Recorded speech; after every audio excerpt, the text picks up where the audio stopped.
What do the rich buy that the poor don't even know is available for purchase? A while back some guy on here was talking about his experience working as a sort of personnel manager for a billionaire and how things are just wildly different for them. The specific example he used was how things work when these people want to go on a trip and give any notice at all to their employees. What happens is that an advanced team gets sent ahead by a few days to scope out the rented bought location and report back exact dimensions for closet space, drawer space, etc. People back at the home go through the clothing, jewelry, etc. and draw up a priority list which is sent to the advanced team. The advanced team then spends the next 2 days purchasing the list of items. Entire wardrobes, jewelry sets, makeup kits, bathing supplies, etc. Anything they cannot get, not enough time, or is one of a kind like the family heirloom watch the rich dude wears every now and then, is relayed to the house team. The family schedule is arranged such that the moment the family leaves the house on the day of travel, a whole team of people rushes through and packs up all the remaining items. Only after the family leaves, you wouldn't want to deny them access to their items for even a few seconds, which are then sent ahead to the airport while the family has a lunch or something somewhere. Upon landing, their luggage takes one route, direct, and the family takes a similarly indirect route, unless otherwise directed, such that by the time they get to the location all of their items are not just unpacked, but in their proper, organized locations and ready for use without any of the advanced team ever being visible to the family. What happens when the family leaves the location? The same situation in reverse, but quite frequently all of the repurchased items are just disposed of in some method. It's just easier, if not cheaper, to rebuy them each time the family goes somewhere, if they aren't traveling to too many different locations in quick succession. You can rent celebrities for your private events. Not just musicians, but bona fide actors and actresses. Super rich guy in Bel Air used to host his kid's birthday party in late October, so they went all out for a Halloween themed party.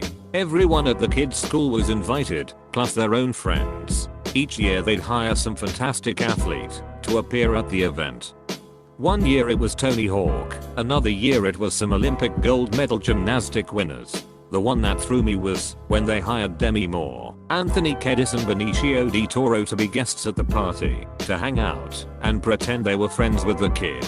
Mind you, this was a kid's Halloween party, set outside in a huge, massive garden, spread out over tennis courts and lawns, with games, buffets, dessert tables, taco stands, omelette stands, BBQ, pizza, burgers, etc. No booths, no one allowed inside. All the event staff were dressed in Halloween costumes. It was very cool. But it was sad to see Kiedis and Del Toro sitting together commiserating. You could see the duck, the things we do for a paycheck look on their faces. They were at a kid's party FFS. Demi was very nice. She brought her little doggies. A person to go to jail for you in your stead. This is a known phenomenon in Latin America, but I imagine it happens in other places as well. Private boarding gate at certain airports, complete with showers, a spa, full bar, lounge, food, a bed, gym, sauna, etc. Total privacy. Your luggage is scanned and taken through security by a concierge, and you're driven to the plane in a BMW 8 Series. Lax has them now. I had a buddy who hired a driver, got him to get a chauffeur's license, and then made sure his Jaguar was long enough to meet criteria as a limo, and then he could legally drink in the backseat. When I traveled with him internationally, someone met us at the door when we were dropped off, and they walked us to our plane. None of that custom security stuff occurred. Actual smart homes. The Alexa Google Home market is bringing it more mainstream. But for decades the wealthy elite have had smart home functionality through companies like Crestron. The controls go far beyond controlling your lights and thermostat, and integrate with more technologies. Everyone knows about mega yachts, but the very rich also enjoy their own trains, or at the very least private super luxurious train cars. With their budgets it isn't expensive to rent space on freight lines and an engine, assuming they don't own their own. Sometimes a group of friends will hook their private cars together and motor around a continent having a big party. If you're willing to fork out $35,000 for the player and $500 per showing, you can watch films that are currently in theaters in your own private home theater. LifeWire. Comprona Cinema Home Theater Experience 1,847,001. Specialized household staff. When someone is truly mega rich, running their household takes the same complexity as running a small to mid-sized company, and management is skilled and compensated accordingly. Don't think butler, think head of operations at a luxury hotel. The staff that household managers oversee can be really specialized as well.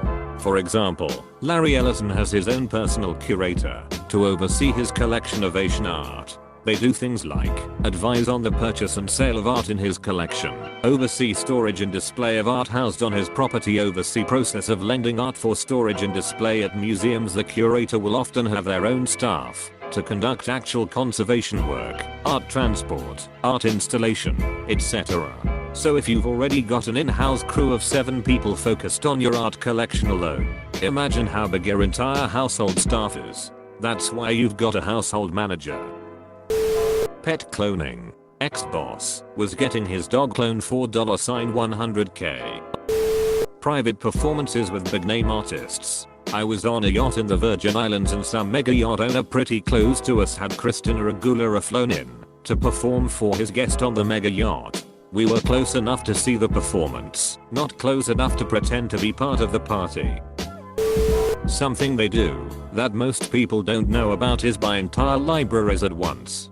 My sister used to work at a bookstore and told me someone came in and wanted to furnish the library with a library-size purchase of books. They just wanted cherry-picked bestsellers left to the discretion of the people working there. It sounded wild. Edit. This place is a wealth of knowledge, and I'm here for it. Had no idea you could buy books by the foot. What a bizarre idea. Landing 747s in small airports. I grew up around Lexington, Kentucky. The region is huge on horses, particularly thoroughbred horses. The entire city is surrounded by horse farms, and these farms breed some of the best racing horses in the world. The rich and famous will often come here to buy thoroughbreds to add to their breeding stock. One such person is a sheik from the Bay, I think, who owns his own private 747. Now the local airport isn't rated for 747s, and it's not legal to land one there, unless it's an emergency. The sheik doesn't care though, and lands his 747 there anyways. The airport fines him every time he does this, which he is totally fine with paying. I've been told that many of the upgrades to the airport over the years were almost entirely funded with money from those fines. Entire floors of hotels or multiple floors. Entire restaurants. Chefs from literally any restaurant in the world to cook for them, wherever they are. I saw all of those things done by a prince of Saudi Arabia. We estimated it cost him $50,000 just for the one private meal in our restaurant, given that he had the top 4 floors of our hotel booked for the hundreds of staff to take care of him, his wife and his 2 kids, plus likely some concubines, if I'm being honest. As someone in this part of the world, being RICH equals the number of people who work for you. 2. He paid $30K just to close our restaurant for one meal. 3. Flew his favorite chef from New York to Orlando to cook for him on his private jet, and then back again. Of course, it was likely the other private jet he had just for his staff, not for himself or his family. 4. Make food our entire staff, all the kitchen staff, all the federal, state and local security and him, his wife and his 2 kids. I have posted the entire story somewhere else in the past, but I couldn't find it easily. I had a buddy who taught ski lessons to another Saudi prince's little kid, and had some nearly unbelievable and yet similar details during his interactions with them. That kid had an entire team around him, or probably 10 staff, plus vehicles, snowmobiles, a helicopter, and so on. I later met a guy who worked on an ultra-luxury 300-foot yacht and served Bill Gates and his wife, among other super rich people. Their primary job was to operate without interacting with them, or at least as little as possible. This shows you, in some sense, that having people around you doing stuff you need to be done, but doing it invisibly is another perk of being rich. Edit. Added some details and additional stuff. private jet timeshares. For those not quite rich enough for their own private jet, or those rich people wanting to be a bit frugal. Luxury ice cubes. Gloss Luxury Ice Co. produces perfectly square ice blocks for minimum dilution and maximum cooling. Hand carved and completely clear, these cubes are sold in bags of 50 and each bag costs $325. You can buy houses ready to move in only with a suitcase. These houses are more than fully equipped. Everything is already there, like the whole furniture, glasses, knives, forks, spoons, tissues and toilet paper, towels, toys, and games for the children, etc. I was a personal assistant to a wealthy businessman for about 6 years out of college, before going to grad school. It was a fairly normal 40 to 50 hour a week job, paid well, but the benefits were crazy. I had access to his company's in hours physician that was on retainer for the execs. There was a gym that a couple of companies owned together that had some of the best trainers and nutritionists in the country. I have never in my life been any healthier than when I was working for him. Literally would have monthly checkups because everyone did. It was probably useless, but it made folks feel safe.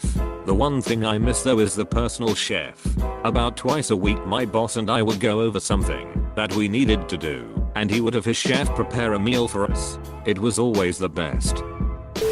Unique items. Occasionally you see in the news stuff like hat used in some popular movie auction for $80,000 or 5,000-year-old Egyptian statue auctioned for $2 million, and I think, what kind of auction do you even go to buy that kind of thing? Relationships. I once worked at an Olympic horse ranch in Colorado, and the owner was from Seattle and was friends with someone that played guitar Kurt Cobain. Then talking to one of the riders, they had been to a party over the weekend that Mark Zuckerberg was at. That's when it hit me. When you're rich, you just know everyone, or know someone that knows them. 6 degrees of separation is only for the masses. The elites is closer to 2 or 1. Edit. I'm leaving March. She's out there somewhere. I don't see it on here, but the vast majority of financial products are out of reach for all but the rich. One reason the rich get richer is that they have access to investments that we've never heard of. Ever seen The Big Short? Why do you think Goldman Sachs took a week to correctly price drive Michael Burry's housing short position? Because they were securing that position for themselves and their clients. Those financial instruments are so complicated, and the regulation on them so Byzantine that it wouldn't surprise me if Goldman actually didn't do anything illegal, like they're allowed, at their discretion, to misprice an asset for a certain period of time. Probably under the guise of the assets being complicated to price, but really it's just a buffer for them to get an edge that regular people couldn't believe. Imagine going to a horse race and being able to bet on the horses near the end of the race. Rich people get that.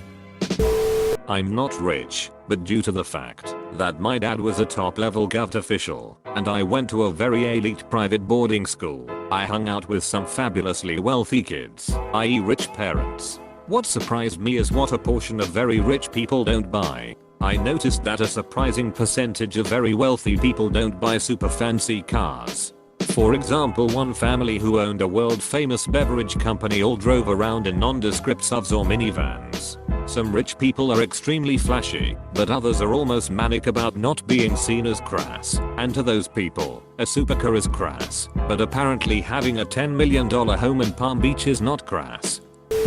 Standalone ice machines.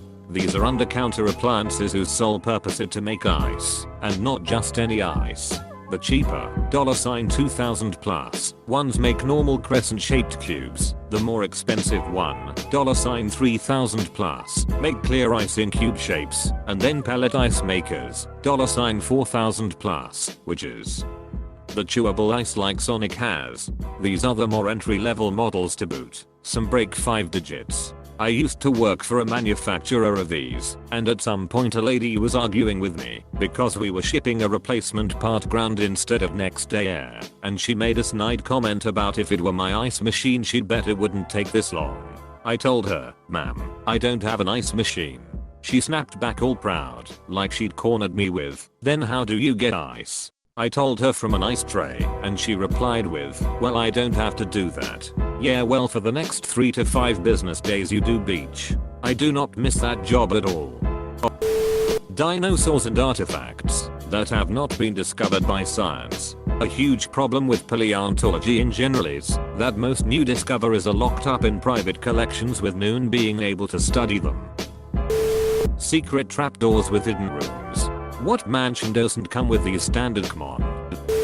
Most people do not know this, but you can purchase a 5, 10, and 20-year visa to Thailand, called an elite visa, ranging in price from 15k USD to 30k USD, with various perks and upgrades, limo service, golf courses, and hotels available. This visa allows you to enter and leave Thailand anytime you want and stay during the duration of the visa. It comes in personal and family sizes. You can't work on this visa, but some lawyers and elite agents can wrangle a work permit with it, although most people who have this visa don't worry about working. Health and happiness. Seriously.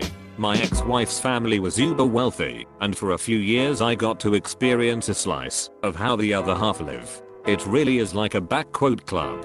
But staying on topic, health. Everyone had a ton of meds, minor things you wouldn't pay any attention to they had meds for. Red skin from the sun, meds. Going though a tough month at work, they got pills for anxiety at the drop of a hat by their family doctor who was on speed dial. School stressing you out. You now have ADHD, here's meds to focus. The more money you have, the less of a doctor you have, and more of a backquote legal drug dealer you get. As for the backquote happiness part, that just comes with the comfort of wealth. Their house was massive, and in the quiet gorgeous countryside outside of the city. There's so much you don't consider when you live middle to lower class. Noise is non-existent. You get so used to it living in a city or even in the suburbs. Their house couldn't see the neighbors, can't hear anything except birds chirping. The street was so far from the house you couldn't hear the cars driving by. It was peace and silence. The thing is, it's exponential. If you're healthy and happy, you can work better, think clearer, and that leads to better life decisions that result in you making more money. The cycle repeats. They treated their health as an investment. If they were healthy, they made more money. If they made more money, they could afford to be healthier. Something I didn't even know existed until a month ago is a pot filler that's attached on the wall behind a stove, so you can fill pots with water without having to carry them. Maybe not super expensive, but seems like something rich people would have. Private banks. Rich people use banks like Chase, but they don't bank through regular branches. Instead they use Chase Private Banking. They never wait on hold for a banker to pick up the phone. They get same-day access to their deposits, lines of credit, etc. Deposit $3 million into your checking account and you'll get a call from your bank's private banking group